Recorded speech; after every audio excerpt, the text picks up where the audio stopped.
नमस्कार, मैं हूं मंगलेश्वर और मैं इस समय बात कर रहा हूं 5 राज्यों के चुनाव की। जो चुनाव हो चुके हैं, अब उसका 3 दिसंबर को मतगणना है। मतगणना में अब सबकी निगाहें टिकी हुई है कि इसमें किसकी जीत होती है और किसकी हार।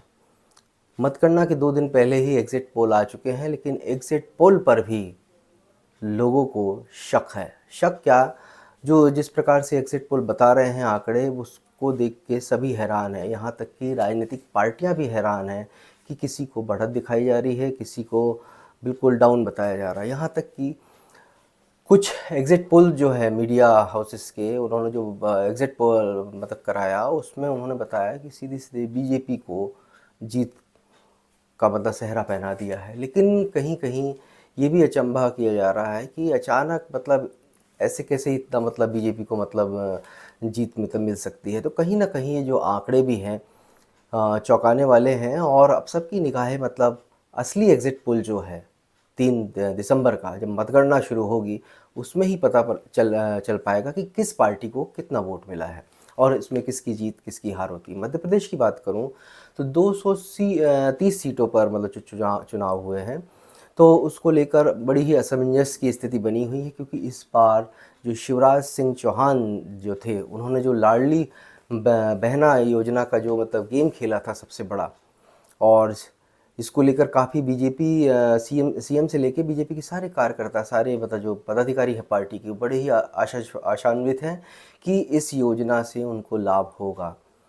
तो बताते हैं कि 1.25 करोड़ मतलब महिलाओं को जो लाडली बहना का जो फ़ायदा मिला है, तो उस फ़ायदे का लाभ बीजेपी को मिल सकता है। लेकिन अभी ये रिज़ल्ट आने के बाद ही पता चलेगा कि लाडली बहना का मतलब कितना फ़ायदा मतलब बीजेपी को होता है, या फिर उसको कितने लोगों को उसका लाभ हो पाया। लेकिन यहाँ पे मैं थोड़ी सी ये बात बता दूंगा कि जो 1.25 करोड़ की बात कर रहे हैं, 2 सवा 2 करोड़ का इनका लक्ष्य था, तो लेकिन उसमें जो कुछ बाकी जिनको नहीं मिल पाया लाभ, वो बहनें भी नाराज़ थीं, और उसके अलावा वो बहनें भी नाराज़ थीं जो मतलब टैक्स का पैसा दे रही हैं, और उनको ये लगता है कि हमारे टैक्स का पैसा जो हम मेहनत करते हैं, मेहनत से कमाते हैं, और वो टैक्स हम गवर्नमेंट को देते हैं ताकि राष्ट्र उन्नति और विकास में लगे, वो पैसा मतलब फ्री में बांटा जा रहा है। तो उसको लेकर भी कुछ बहनों की नाराज़गी है।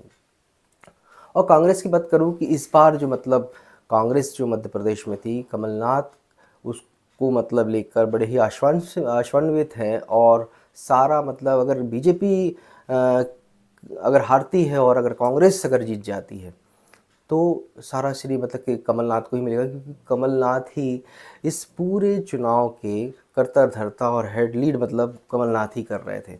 तो जैसा कि इंडिया गठबंधन जो दिल्ली में हुआ है, सारी जो 22-24 पार्टियाँ जो मिलकर इंडिया गठबंधन बनाया है, तो उस बार उस गठबंधन को भी दूर रखा गया मध्य प्रदेश से। उसकी एक भी रैली यहाँ पर नहीं हुई है, क्योंकि कमलनाथ ने कहा कि वो सारा खुद ही देखेंगे। तो ये बहुत ही चैलेंजिंग मतलब सफ़र था कांग्रेस का और कमलनाथ का इस चुनाव के लिए। तो अब ये जो नतीजे आएंगे 3 तारीख को, अब 3 तारीख को मतलब कुछ ही घंटे बचे हैं। आज 2 दिसंबर है और कल सुबह 8 बजे से गणना शुरू हो जाएगी, और जैसा कि बताया जा रहा है कि दोपहर तक आंकड़े लगभग स्थिति क्लियर हो जाएगी। तो अब सबकी निगाहें उसी मतगणना पर टिकी है, क्योंकि एग्ज़िट पोल जो लगातार बता रहा है, जितने भी मीडिया हाउसेस ने और जो कंपनियां हैं सर्वे की, उन्होंने एग्ज़िट पोल जो करवाया, सर्वे करवाया और लोगों के ओपिनियन लिए, तो उसमें कहीं न कहीं असमंजस की स्थिति बनी हुई है कि आखिर इतना मतलब कैसे किसी को मतलब वोट मिल सकता है, और अ, मतलब सब कन्फ्यूज़न ही कन्फ्यूज़न है। तो कुल मिला के ये देखा जा रहा है कि एग्ज़िट पोल पर भी अब उँगलियाँ उठ रही हैं। क्योंकि अगर बंगाल की बात करें तो पिछली बार बंगाल पश्चिम बंगाल में जब चुनाव हुए थे, तो वहाँ पर एग्ज़िट पोल ने दावा किया था कि बीजेपी भारी मतों से जीत रही है, लेकिन वहाँ पे उलट ही फेर हुआ और ममता बनर्जी जीत गई। तो ये कुल मिला के देखा जा रहा है कि ये जो मध्य प्रदेश में चुनाव इस बार के जो हुए हैं, इस बार का मध्य प्रदेश का जो प्रतिशत था चुनाव का, वो भी बढ़ा है। और जब-जब चुनाव का प्रतिशत बढ़ता है, तब तक सत्तारूढ़ जो पार्टी सरकार होती है, उसको नुकसान ही होता है और विपक्ष को फ़ायदा होता है। तो अब ये देखना है कि 3 तारीख को जब रिज़ल्ट आएँगे, तो इस बार वो गेम चेंज होगा।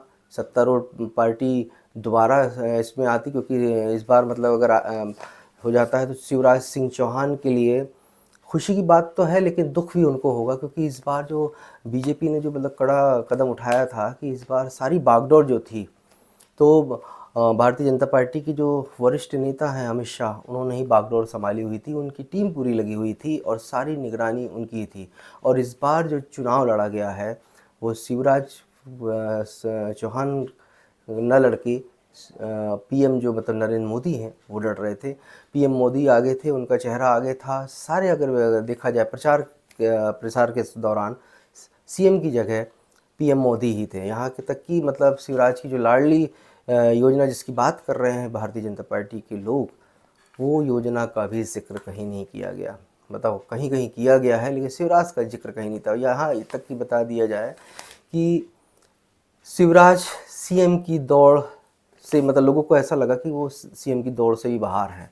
और अगर शिवराज सिंह चौहान को मतलब पीछे रख के अगर मोदी को अगर आगे किया गया है तो कहीं ना कहीं ये मतलब बड़ा ही विचित्र मतलब खेल होने वाला है मध्य प्रदेश में। क्योंकि इस बार जब चुनाव हुए हैं तो पहले ये देखा गया था कि शिवराज सिंह चौहान ने ही सारी बागडोर संभाली थी और अचानक ही अमित शाह ने सारी बागडोर जो थी चुनाव की वो अपने हाथों में ले ली, अपनी टीम को लगा दिया और वो टीम रात दिन काम कर रही थी। तो कहीं ना कहीं अगर इस बार बीजेपी को फ़ायदा होता है तो पार्टी को फ़ायदा होगा, लेकिन शिवराज सिंह चौहान को फ़ायदा नहीं होगा। क्योंकि इस बार जो सीएम जो है हो सकता है, क्योंकि जैसे लोग बता रहे, विशेषज्ञ सूत्र बता रहे पार्टी के कि सीएम का चेहरा इस बार कोई और हो सकता है। तो अब ये रिज़ल्ट आने के बाद ही पता चलेगा, क्योंकि अब रिज़ल्ट आने में कुछ ही घंटों का समय है।